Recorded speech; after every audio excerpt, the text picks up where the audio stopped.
Bismillahirrahmanirrahim. Dear students, Assalamu alaikum. I am Naveed Ahmed Naveed, your chemistry teacher. Dear students, class 9 का unit number 2 हमने start किया हुआ है, which is atomic structure.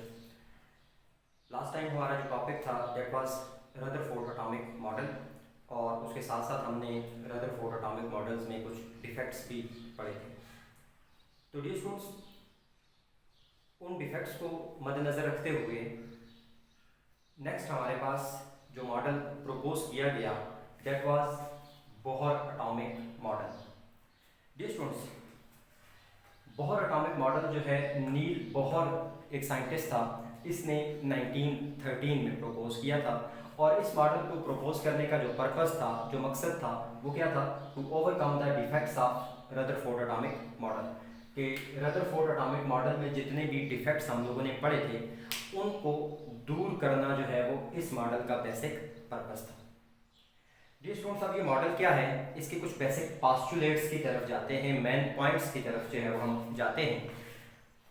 Rutherford की तरफ Bohr atomic model का भी पहला पॉइंट ये था कि अराउंड द न्यूक्लियस इलेक्ट्रॉन जो है वो सर्कुलर पाथ्स में रिवॉल्व करते हैं, और वो सर्कुलर पाथ्स शेल्स या ऑर्बिट्स कहलाते हैं.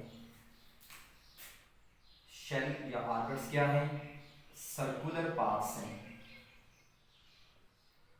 अराउंड द न्यूक्लियस, और इनमें इलेक्ट्रॉन्स रिवॉल्व कर रहे हैं. Electrons are revolving.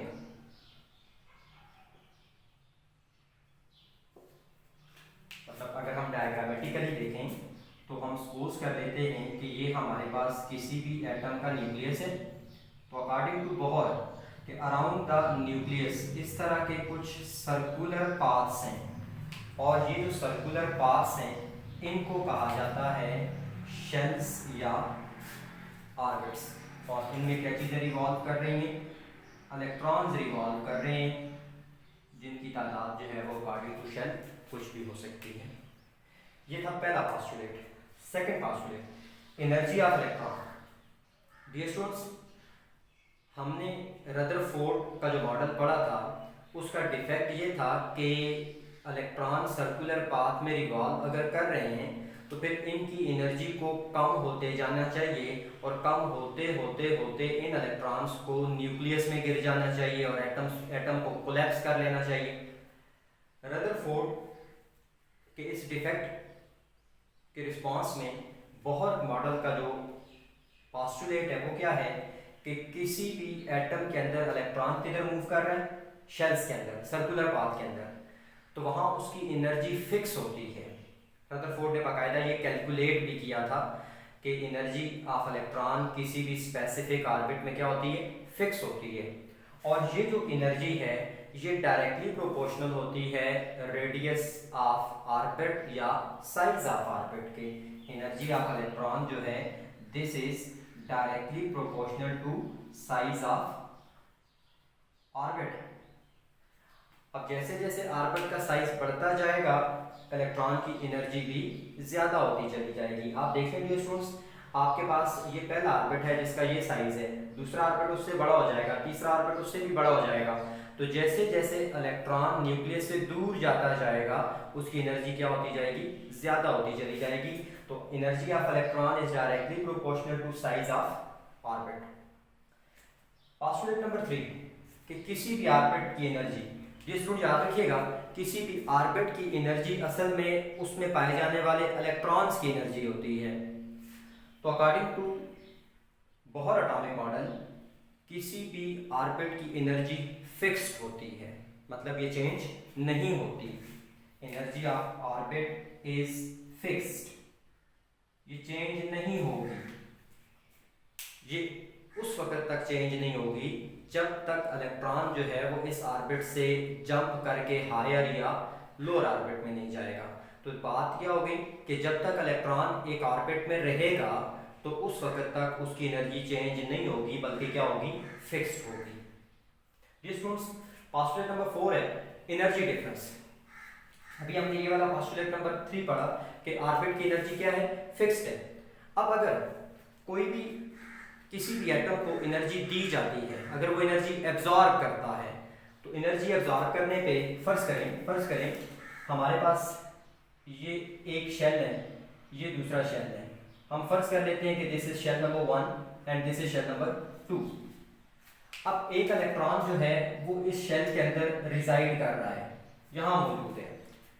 तो जब तक तो इस इलेक्ट्रॉन को बाहर से एनर्जी वगैरह नहीं मिलेगी, तो ये क्या करेगा, अपनी पोजीशन को चेंज नहीं करेगा। जब इलेक्ट्रॉन एनर्जी कहीं से एब्जॉर्ब करता है, तो ये इलेक्ट्रॉन जंप करके हायर ऑर्बिट में चला जाएगा, और जब ये एनर्जी इमिट करेगा तो ये हायर से जंप करके लोअर ऑर्बिट में आ जाएगा। अब जो हायर ऑर्बिट है उसकी एनर्जी ज्यादा होगी, और जो लोअर ऑर्बिट है उसकी एनर्जी कम होगी। लोअर ऑर्बिट से मुराद है न्यूक्लियस के करीब जो ऑर्बिट है, और हायर ऑर्बिट से मुराद है जो न्यूक्लियस से दूर है। मतलब हमने यहाँ ऑर्बिट नंबर 1 और ऑर्बिट नंबर 2 सपोज किए हैं, तो orbit number 1 is lower energy orbit और orbit number 2 is higher energy orbit. तो इन दो ऑर्बिट्स का जो एनर्जी डिफरेंस है, जिसको हम डेल्टा ई लिखते हैं, E for energy, this is equal to E2 minus E1। E2 energy of higher orbit और E1 energy of lower orbit. तो E2 से E1 जो है वो माइनस कर दें, तो ये आपके पास क्या चीज आ जाएगा, डेल्टा E आ जाएगा। डियर स्टूडेंट्स, पोस्टुलेट नंबर 5 है position of an electron. Rutherford ने क्या कहा, पोस्टुलेट 1 की तरफ दोबारा आ जाएं, कि around the nucleus circular paths हैं जिनको ऑर्बिट्स या शेल कहते हैं, इनमें ये इलेक्ट्रॉन क्या कर रहे हैं, रिवॉल्व कर रहे हैं। तो इलेक्ट्रॉन किसी न किसी ऑर्बिट के अंदर होगा। मतलब अगर ये आपके पास ऑर्बिट नंबर 1 है और ये आपके पास ऑर्बिट नंबर 2 है, तो इलेक्ट्रॉन ऑर्बिट नंबर 1 में रिवॉल्व करेगा या ऑर्बिट नंबर 2 में रिवॉल्व करेगा। अब ये जो दोनों ऑर्बिट्स के दरमियान ये वाली जो जगह है, यहाँ इलेक्ट्रॉन नहीं पाया जाएगा। तो इलेक्ट्रॉन हमेशा कहाँ होगा, in orbit, not in between two orbits.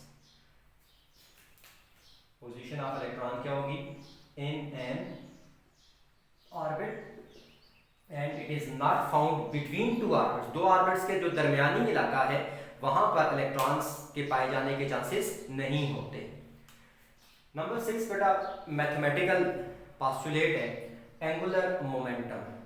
Angular momentum जो है ये होता है mvr, m for mass of electron, v for velocity of electron, और r जो है वो इलेक्ट्रॉन, ये इलेक्ट्रॉन का एक फर्ज करो कि एक ऑर्बिट है जिसमें ये रिवॉल्व कर रहा है, तो इस ऑर्बिट का जो रेडियस होगा, मतलब ये सेंटर, तो यहाँ से यहाँ तक ये आपके पास क्या हो जाएगा, r। तो इन तीन चीजों का जो प्रोडक्ट है, मास, वेलोसिटी और रेडियस ऑफ ऑर्बिट, इन तीन चीजों के प्रोडक्ट को हम क्या कहते हैं, एंगुलर मोमेंटम कहते हैं। तो डियर स्टूडेंट्स, रदरफोर्ड कहता है कि कोई भी इलेक्ट्रॉन जो शेल के अंदर इवॉल्व करेगा, उसका एंगुलर मोमेंटम जो है वो NH/2 पाई के बराबर होना चाहिए। किसी भी शेल के अंदर या ऑर्बिट के अंदर जो इलेक्ट्रॉन रिवॉल्व कर रहा है, तो उसका जो एंगुलर मोमेंटम है वो किसके बराबर होना चाहिए, NH/2 पाई के बराबर होना चाहिए। अब यहाँ पर मैंने आपको बताया जो m है ये आपके पास है मास ऑफ इलेक्ट्रॉन, v जो है ये है वेलोसिटी ऑफ इलेक्ट्रॉन कि जिस वेलोसिटी से वो मूव कर रहा है, r जो है ये आपके पास है रेडियस ऑफ ऑर्बिट, और इसी तरह n जो है ये आपके पास नंबर ऑफ ऑर्बिट है, h जो है ये कांस्टेंट है जिसका नाम है प्लैंक्स कांस्टेंट, और इसकी वैल्यू होती है 6.626 इंटू 10⁻⁻34 जूल सेकेंड, और 2 और पाई जो है ये भी क्या है, कांस्टेंट्स हैं।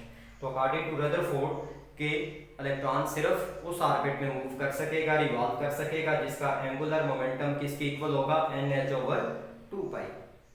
तो डियर स्टूडेंट्स, ये हमारे पास बोहर एटॉमिक मॉडल के मेन पास्टुलेट थे और यही हमारा आज का टॉपिक था।